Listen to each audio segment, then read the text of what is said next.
Okay, we're back. I just had to take care of something real quick. Continuing to feed the pug oranges. And here we go. Alright, let's check this out. Every single Tyranid Hive fleet explained by an Australian. G'day guys and gal. Tyranids are the big bad of Warhammer 40k, not the obnoxious demons, the promiscuous space elves, or the sentient mushrooms. No, it's 100% the Tyranids, purely due to the fact that they seem to be basically infinite in number, and the Hive fleets that have already caused so much destruction have been mostly referred to as merely scouts. On top of this, every single victory against the Tyranids, and yes there has been many, have mostly been Pyrrhic, with the victors often suffering greatly. Farsight's home planet, Leviathan, and even the Ultramarines' capital of world of Macragge have felt the fury of the Tyranids and been left permanently scarred or even destroyed. To make matters worse, the Tyranids upload all their data and knowledge to a hive mind, meaning they are only getting more and more effective at invading the galaxy. The Silent King, a dude who has been alive for 65 million years and has even travelled beyond the Milky Way, has pinpointed the Tyranids as by far the #1 threat in the universe. Case in point, Spacebugs of Death OP. But we aren't here to wank off the lethality of the Tyranids, there's already a video for that. Instead, we are going to go over all the currently known Tyranid Hive fleets that currently are or have plagued the galaxy in the past. Before we get started, 200k is just a flick of the dick away. Hey, that rhymes. So if you laugh, smile, jerk off, or prolapse at any point in this video, then consider tapping that juicy red button. At 200k, I'll release the new Majorkill merch, as well as do another drunk live stream, which is great for your entertainment and my wallet, but incredibly detrimental to my liver. Let's get into it. There are two ways a Hive fleet can form. Either they arrive in the Milky Way ready to go, or a fragment of a Hive fleet splits off, eats a bunch of planets, then grows to such a size that they become a Hive fleet in their own right. First on this list is the first Tyranid Hive fleet to officially grace the galaxy, Hive Fleet Behemoth. It's also the first Hive fleet alphabetically, so you OCD demons should be getting a great kick out of that. The arrival of Behemoth was very spicy, as neither side knew the other's strengths and weaknesses. There was a lot of Leroy Jenkins tier charging, and a lot of people died, due to poor decisions. Many worlds were eaten, and billions suffered before the Tyranids encountered the Ultramarines. Now the Ultramarines were using an extremely outdated book to fight a new enemy, and they initially failed miserably. They had to reassess their tactics and slap themselves for getting too biblical on a book that was only designed as a basic guideline. The Ultramarines once again engaged the Hive fleet, and despite getting a solid pounding, they were Ultramarines, hence Behemoth was doomed. The Hive fleet was destroyed, and the Ultramarines went off to have an Ultra Sook. Whilst the Imperium learnt a lot about the Tyranids from the encounter with Behemoth, the Tyranids learnt a shitload more about the Imperium. Hence their next Hive Fleet Kraken, came in hot and caused an insane amount of damage, way more than Behemoth did. Kraken used gene stealer cults to weaken the defences on Imperial planets, and then it split up its forces into splinter fleets, who would go off and consume poorly defended worlds, whilst the main force would focus on the more difficult nuts to crack. This was working incredibly well, and it looked like it could end up bringing the Imperium to its knees. For some reason, the Tyranids decided that this strategy was too overpowered and that they felt bad for the Imperium, hence they reunited all their splinter fleets to put their entire force against a single planet.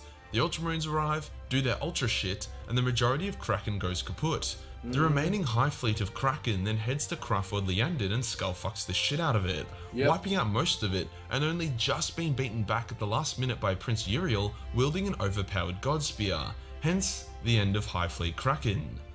But you better believe the Tyranids weren't done yet, boyo!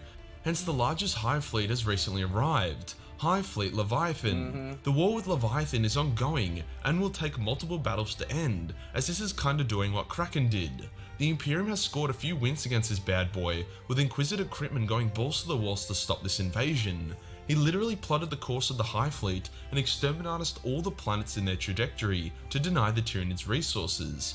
Obviously this is a bad look. Imperial planets going kaput is never ideal, however, when they were blown up, the Orcs came in to claim these now dead defenseless worlds. When that happened, Critman got the boot. His tactics actually worked out pretty well though, as the Orcs that took over the planets became really powerful, and now act as a hectic bulwark against the Tyranids, blocking their advance in a never-ending war. It was Hive Fleet Leviathan who invaded Baal and nearly wiped out the Blood Angels, and even when the Blood Angels, with the aid of, you guessed it, the Ultramarines won and slaughtered the Tyranids, the Hive Fleet was like, Heh, that was just the tendril of the fleet. The best is yet to come. Now, whilst Behemoth was the Tyranids' first official invasion of the galaxy, various small Tyranid fleets had entered earlier, either due to warp spaghetti or just being fast. The first of this was Hive Fleet Uruburus. Maybe. Uruburus. There has been some retconning, such as the Tyranids' lack of ability to use warp spaghetti, which might change this, but it doesn't matter. Basically, it seems that Uruburus came to the galaxy sometime in the 36th millennium and were a massive pain in the ass. A huge Imperial crusade spearheaded by the Space Wolves were able to clap Uruburus' cheeks and send them to the Shadow Realm. However, it seems that a handful of ships from Uruburus were able to survive and enter into hibernation. They have recently awoken and are now once again being a giant pain in the ass. Hive Fleet Tiamat is an interesting one that also seemingly arrived before Behemoth. Tiamat, however, wasn't interested in invasion or war or pew-pew. Tiamat just wanted to be a farmer, hence came in and seeded a cluster of worlds with life. Never mind that life was extremely hostile and basically only existed to be consumed by Tyranids at a later date. The next Hive Fleet is very niche and potentially not even canon. Hive Fleet Colossus. Basically, this was a Hive Fleet that was in command of the Zotes. The Zotes had escaped from their Tyranid masters, who had used them as diplomats. Yeah, like I said, probably not canon. However, being any colour other than black, white, or yellow in the Imperium is a no-no, hence the Zotes were attacked and exterminated. Sorry, Colossus. The Imperium had been copying the blunt of the Tyranid invasions a bit hard, and the Tyranids knew this and were sorry, hence they sent in Hive Fleet Naga with the sole purpose of fucking over the Eldar. After chowing down on some Eldar maiden worlds, Hive Fleet Naga was eventually put down by a combination of like 3 craft worlds. Naga was considered a small Hive Fleet. Tyranids OP. Eldar, hated by GW. All the Hive Fleets I've mentioned so far have been original fleets that entered the galaxy. However, when a splinter fleet of a Hive Fleet gets big enough, they get their own cute name from ancient mythology. Nice. Hence we have Hive Fleet Dagon, who is believed to have been a splinter of Hive Fleet Behemoth. This fleet has been nothing but a headache for the Imperial forces of the Jericho Reach, and by a headache I mean a full-on brain tumour. It's taking a massive amount of effort from the Death Watch to keep this Hive Fleet in check, and the conflict rages on. Or maybe it doesn't. I don't know, the law hasn't gone there yet. Whilst Dagon went to go clap more Imperials, Hive Fleet Gorgon, another splinter of Behemoth, went down to eat some of that big titty Tau girlfriend. However, the Tau were fiercely protective of their girlfriends, hence put up a mighty resistance. Both sides of the war were constantly adapting and changing to better suit their opponent. For example, when the Tau focused on long-range bombardment and their pulse weapons, Gorgon would shit out Tyranids that suited to that, and so on. Eventually the Hive Fleet was destroyed when the Tau and the Imperium teamed up. Nothing brings races together like a terrifying common enemy, am I right? The extreme variety of weaponry and tactics across the Imperial Guard and the Tau armies were too much for Dagon to adapt to, hence the Hive Fleet said sayonara, which means they died. The Hive Fleet died. Chaos created a unique issue for the Tyranids. Demons have no biomass and they vanish upon death, hence battles against them were always costly due to a lack of bio-profit. As such, the Tyranids avoided chaos like they avoided Necrons. However, since Abaddon's poor sportsmanship resulting in a Blackstone fortress being thrown at Cadia, hence resulting in a big-ass demon scar across the galaxy, chaos has become... So for several hours a day, you just laid there and were all cute. The second I start trying to do anything for this, you gotta show out. You gotta show out. You gotta start barking, you gotta start growling, you gotta start doing all this other kind of stuff, trying to bite me, all this other kind of stuff. Why are you mad? Why are you mad? Becoming very difficult to ignore, hence Hive Fleet Kronos was created, a special Hive Fleet that utilizes long-range weaponry as well as an extra powerful warp nullifying aura, two things that demons fucking hate. Kronos gets flung at Chaos on the daily, often popping up mid-battle, ignoring the non-Chaos side and just going straight for the demons. Although Kronos still can't eat demons for biomass, hence still can't really profit off its battles, it gets around this issue by following a splinter fleet of Hive Fleet Leviathan, which invades worlds, destroys their defenses, then leaves their vulnerable biomass for Kronos to swing by and consume. No, isn't Very that considerate nice? of them. Not all Hive Fleets are so wildly successful though. Hive Fleet Scarabs fought against Cadian shock troopers in a siege battle. Scarabs got completely sodomized, whilst the Cadians barely lost any men. In a similar fate, Hive Fleet Locust was clapped by some Ultramarines during an ill-fated invasion of an Imperial world. Yeah, look, if you have a Hive Fleet which is named after an insect instead of an ancient mythological beast or deity, you probably aren't going to achieve much. Sometimes Hive Fleets pick the wrong meals, like when Hive Fleet Lotan engaged the armies of the Death Guard on a jungle planet. Both sides were bombing the shit out of each other with all kinds of bioweapons and plagues. Eventually the battle became so toxic that the atmosphere seized and the world turned into toxic sludge. Nice. When the Tyranids absorbed some of the sludge into one of their ships, the ship began to seizure and die, and was actually blown apart by other ships in its fleet. Nice. Needless to say, Lotan did not end up getting a feed that day. Next up is Hive Fleet Perseus, cause fuck naming conventions I guess. Hive Fleet Perseus fought the Ultramarines. I'm sure you can fill in the rest. Now we have Hive Fleet Megalodon, which is a splinter of Hive Fleet Kraken and just kind of exists and eats people and yeah.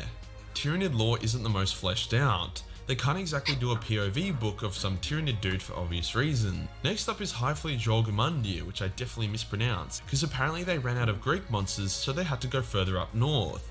Jori, as I call it because I'm lazy, has had a bit of fun since its arrival. It acted smart, targeting lightly defended worlds to build up an impressive massive bio. Just fucking creepy. Its highlight is definitely when there was a Space Marine chapter which had half gone renegade and was in the midst of a civil war. During the battle, Jori came to eat, and the chapter called a truce and agreed to tackle on the new foe together. Now in normal stories, this would result in the good guys and the bad guys coming together and beating the worst guys. But not in Warhammer, baby. The Space Marines got fucked and were massacred. The ones that escaped were soon hunted down. This is why I love Warhammer. Now on to Hive Fleet Medusa. This cheeky monkey thought the ice world of Shadrach would be a nice little meal. I don't know why it thought that, the world was made of fucking ice, but either way they found themselves fighting against the Space Wolves, which ended very poorly for old mate Medusa. Another pretty irrelevant fleet, we now have Hive Fleet Pythos, who fought some Space Marines and yeah, coolio. The name Moloch is very overused in Warhammer 40k. It's the name of a significant planet, the name of the Alpha Space Marine Spartan himself, and it's also the name of a Hive Fleet. Moloch was on the way to chow down a planet that contained an STC. Now despite that sounding like an unpleasant form of genital wart, it's actually a super handy blueprint that the Mechanicus wanks themselves off to, hence a large army of guardsmen, including Kadachan jungle fighters and Moridian Iron Guard, sacrificed themselves so the Mechanicus could scuttle away with their prize. Moloch would continue to be a pain in the ass for various Imperial Guard regiments, and scored a draw against the 9th of Austrian Firstborn Regiment. By draw, I mean absolutely everyone died. Next up is Fleetfleitofida, who was big and strong and scary until it wasn't, and is now mostly destroyed with a couple ships still floating around, in case anyone actually painted their Tyranid army in Ophida's colours. The Dark Eldar are incredibly intelligent, but also extremely reckless. Often their recklessness outperforms their intelligence. Such was the awakening of Hive Fleet Naga. This Hive Fleet was asleep and was discovered by the Dark Eldar. Instead of blasting it to smithereens, they decided to board it and capture sleeping Tyranids so they could experiment on them and shit. Unsurprisingly, Tyranids don't really like being boarded, hence the Hive Fleet quickly awoken and the Dark Elder got shat on. I would say there is a lesson to be learned here, but I thought it was common knowledge not to board Tyranid ships for the lols. Next up is a bit of a 2-for-1 deal. Hive Fleet Charybdis and Skill. We were talking about the same race that thought that sending a whole bunch of warriors into the Emperor's palace and slaughtering some of his guards would be a diplomatic overture. Although separate, these Hive Fleets are both moving in the same direction and are concerningly close to Terra. Now if they got remotely near Terra, they would get absolutely massacred. However, they seem to be moving towards the craft world of Samhan, so unless those speedy boys pack up and leave, they could find themselves in deep shit. Hive Fleet Fleetmundier, I'm pretty sure they're just trying to make my job hard with these names at this point, whilst Anisha not well known, is still making a bit of an impact. It fought against the Tau led by Commander Shadowsun, before then engaging some Space Marines. As the timeline goes forward, more and more Hive Fleets are popping up everywhere. Hive Fleet Chimera, Grendel and Harbinger are just some great examples of this, who haven't yet done anything too spicy, but a Hive Fleet is a Hive Fleet, so I'm sure some named character has got a Tyranid-shaped inconvenience on the horizon. Last but not least, the least would definitely be Hive Fleet Scarabs, we have Hive Fleet Proteus. I'm not really sure if this fleet is alive or not. It was heading towards Terra via Inuit. As Inuit was the home of Rogel Dawn and the Imperial Fist, I doubt they will get far. Yeah. I'm very curious as to what GW does about the Tyranids in the future. As of now, it appears that they have written themselves into a corner, and it's only a matter of time before the galaxy turns into one big Tyranid Parmigiana. And that does us for today, guys, all the Tyranid Hive fleets. If you enjoyed the video and you want to support the channel, then Patreon is the place to be, where only $1 per month give you access to a boatload of Warhammer hentai. Oh, hit the subscribe button, then hit the real subscribe button for more buggy content. Join the Discord. So that was every Hive fleet explained. Now, the thing about it is, I haven't read too many books with the Tyranids in them, so a lot of this was new information for me. I like the Tyranids as a concept, but I do think they overdid it with trying to sell how big of a threat they were. Because they're so damn big, it's just gotten ridiculous at this point. In any case, I'll catch you guys next time.